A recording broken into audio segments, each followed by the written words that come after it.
हरिओम। भगवान श्री कृष्ण कौन है? हमारे भीतर रहने वाली ईश्वरीय चेतना। और अर्जुन कौन है?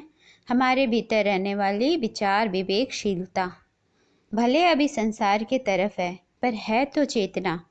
तो यहाँ कहने का अभिप्राय यह है कि अगर चेतना है और विवेक प्राप्त है तो धर्म क्षेत्र यानी आत्मानुभूति का क्षेत्र यानी ईश्वरीय सत्ता का जो क्षेत्र है उसमें अर्जुन की तरह विवेक है तो लक्ष्य प्राप्त करवाएगा ही। अर्जुन की तरह पात्रता के साथ साथ विशिष्टता भी होनी चाहिए। विशिष्टता यह होनी चाहिए कि वह ईश्वरीय चेतना के प्रति समर्पित हो, सद्गुरु के शरण में रहता हो, क्योंकि ये जो कृष्ण हैं ये ज्ञान से पकड़ नहीं आते। ये कृष्ण तो भक्ति से ही समझ में आते हैं। हमारे कर्म कांडों से भगवान नहीं बनने वाले, वो तो प्रेम पूर्ण हमारे भाव से बनते हैं। प्रार्थना भरे भाव अर्पण करें तो वो हमारे हैं। जब यही चेतना जब मनुष्य शरीर को धारण करता है, ईश्वरीय चेतना ईश्वरीय सत्ता जब मनुष्य शरीर को धारण करती है, सभी मनुष्य का शरीर कर्म क्षेत्र या कर्मभूमि बन जाता है। इस क्षेत्र के कर्ता ईश्वरीय चेतना श्री कृष्ण ही हैं। कुरुक्षेत्र महाभारत युद्ध का रणस्थल था।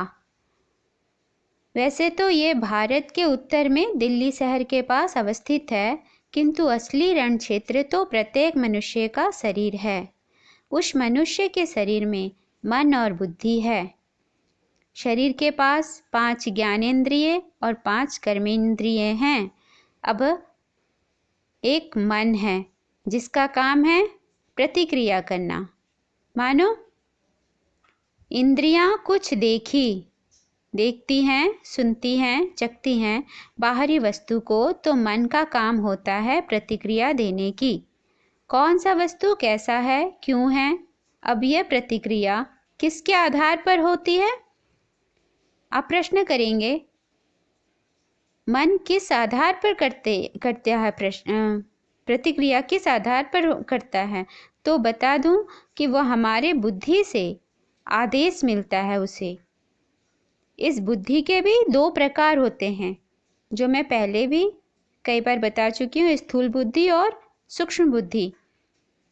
स्थूल बुद्धि का मतलब है हमारे बुद्धि में अच्छी बातें बुरी बातें जन्मों जन्म से पड़ी हुई रहती हैं। सबका गुण अवगुण देखना, झूठ सच को देखते हैं, छल कपट को जानते हैं, पाप पुण्य को जानते हैं। अब जो जो बुराइयों को हम देखते हैं, जैसे अवगुण को, छल कपट को देखते हैं, केवल पाप और झूठ को ही देखते हैं किसी व्यक्ति वस्तु स्थिति में, तो हमारी बुद्धि कुबुद्धि अज्ञान से भरी हुई कहलाती है। और इसी के आधार पर हम हमारे जीवन का युद्ध करते हैं।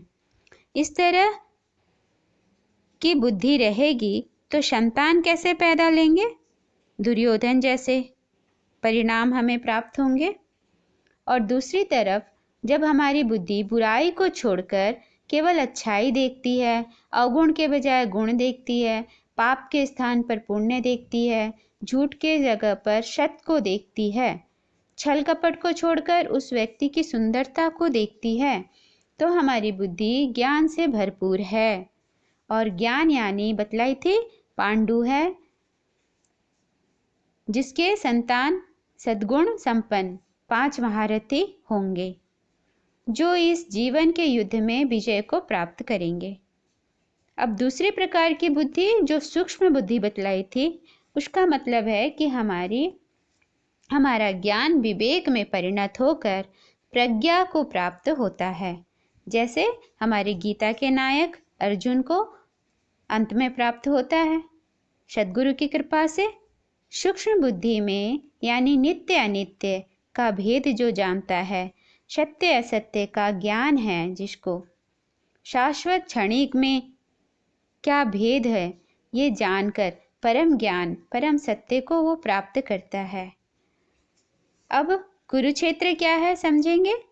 जब हमारे 5 कर्मेंद्रियें, हाथ, पैर, मुंह, उपस्थ, गुदा, और 5 ज्ञानेंद्रिय, आँख, नाक, कान, जीभ और त्वचा, जब मन और बुद्धि के साथ मिलकर कार्य करती है, तब यह कुरुक्षेत्र कहलाता है। कौरव 101 हैं, उसका भी आध्यात्मिक रहस्य समझ लें। 5 कर्मेंद्रिय और 5 ज्ञानेंद्रियों की 10-10 प्रवृत्तियां होती हैं, इसीलिए वे 100 होते हैं,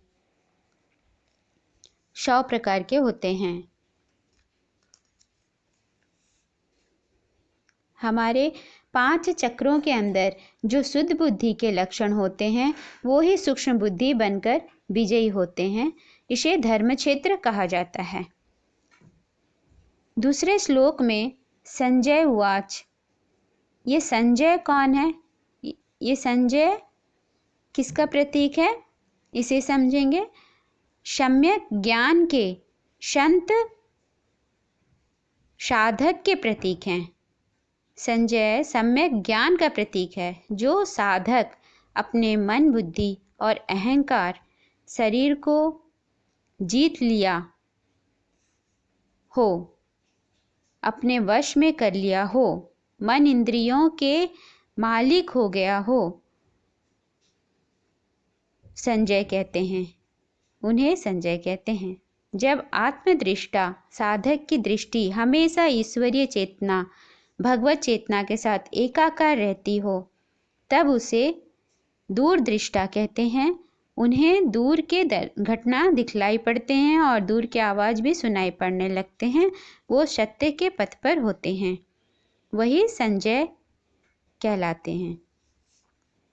यहाँ संजय उवाच, पहला अध्याय का दूसरा श्लोक। दृष्ट्वा तु पाण्डवानीकं व्यूढं दुर्योधनस्तदा आचार्यमुपसंगम्य राजा वचनमब्रवीत। संजय बोले, उस समय राजा दुर्योधन ने व्यूह रचना युक्त पांडवों की सेना को देखकर और द्रोणाचार्य के पास जाकर यह वचन कहा। यहाँ संजय संत स्वभाव के थे, इसीलिए बड़े आदर के साथ दुर्योधन को राजा कहकर संबोधन करते हैं। और दूसरी बात है, जो शरीर और संसार के प्रति आसक्त है, पुत्र मोह में है, ऐसा अज्ञानी धृतराष्ट्र अपने पुत्र के प्रति आदर सूचक वाक्य सुनकर प्रसन्न होंगे, इसलिए संजय दुर्योधन को राजा कहते हैं। वे कहते हैं, पांडव सेना की व्यूह रचना इतने विचित्र ढंग से की गई थी कि उसको देखकर दुर्योधन चकित हो गए और अधीर होकर, भयभीत भी हो गए और अधीर होकर खुद ही बतलाने के लिए द्रोणाचार्य के पास दौड़े गए। वे चाहते थे कि पांडु सेना से भी अच्छी और विचित्र व्यूह रचना कौरव सेना की भी हो। यहाँ कौरव पक्ष का मतलब समझेंगे, कौरव ने ही पांडवों के विरोध में युद्ध किया। कुरु यानी काम करना, रव यानी शोर करना, चिल्लाना। अब समझेंगे कि हमारे शरीर के अंदर रहने वाले पंचेंद्रिय हमें बहुत से कुकर्म करने के लिए प्रेरित करते हैं। अगर हमारी बुद्धि शुद्ध बुद्धि ना हुई तो हम उसके वश में आ जाते हैं। जब हमारी चेतना नीचे के चक्रों में रहते हैं, यानी मूलाधार, स्वादिष्ठान, मणिपुर और अनाहत चक्र पर, तब काम, क्रोध, लोभ, मोह, राग, द्वेष भरपूर रहता है और वे हमारी बुद्धि को नष्ट करके अपने वश में कर लेते हैं। लेकिन यदि हमारी बुद्धि शुद्ध है तो हमारी चेतना विशुद्धाख्या चक्र, आज्ञा चक्र और सबसे ऊपर सहस्त्रार चक्र तक, जिसे धर्म क्षेत्र कहा जाता है, वहाँ हमारी आत्मा हमें सद्मार्ग में प्रेरित करती है। क्या भला है, क्या बुरा है, आदि आदि। हमें हमेशा इंद्रियां विचलित करती रहती है। उसके वश में होकर जो नहीं खाना है वो खाते हैं, जो नहीं पीना है वो पीते हैं, कुसंग करते हैं, गलत कर्म में सहयोग देते हैं।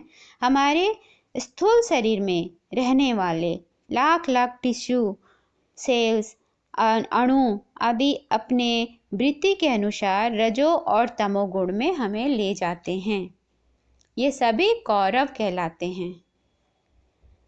गीता के 7वें अध्याय के 16वें श्लोक में लिखा है कि केवल 4 प्रकार के भक्त होते हैं जो भगवत प्राप्ति कर पाते हैं। पहला है दुखी यानी आर्त, दूसरा है दरिद्र यानी अर्थार्थी, तीसरा है वास्तविक ज्ञान पिपासु यानी जिज्ञासु, और चौथा है मुमुक्षु यानी ज्ञानी भक्त। अब हमें देखना है कि हम कौन से वाले भक्त हैं। हमारे अंदर पात्रता है या नहीं। इस श्लोक में कौरव पक्ष समझ में आ गया। अब दुर्योधन किसका प्रतीक है ये समझिए। अंधे राजा, अंधा राजा जो है धृतराष्ट्र, यानी हमारा अज्ञान का गठबंधन, गांधारी यानी कुबुद्धि, जो आंखें होते हुए भी देख नहीं पाती, उसके ज्ञान पर पट्टी चढ़ी हुई है, उससे होता है गठबंधन। तो इनकी संतान कैसी होगी? बड़ा बेटा दुर्योधन यानी दुष्ट बुद्धि युक्त, कामुक, अहंकारी, क्रोधी, ऐसा ही गुण उत्पन्न होंगे।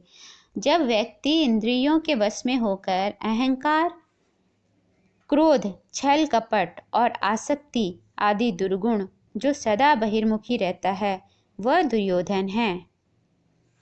तो दुर्योधन कौन है? हमारा लौकिक कामना या सांसारिक लालसा का प्रतीक है दुर्योधन। और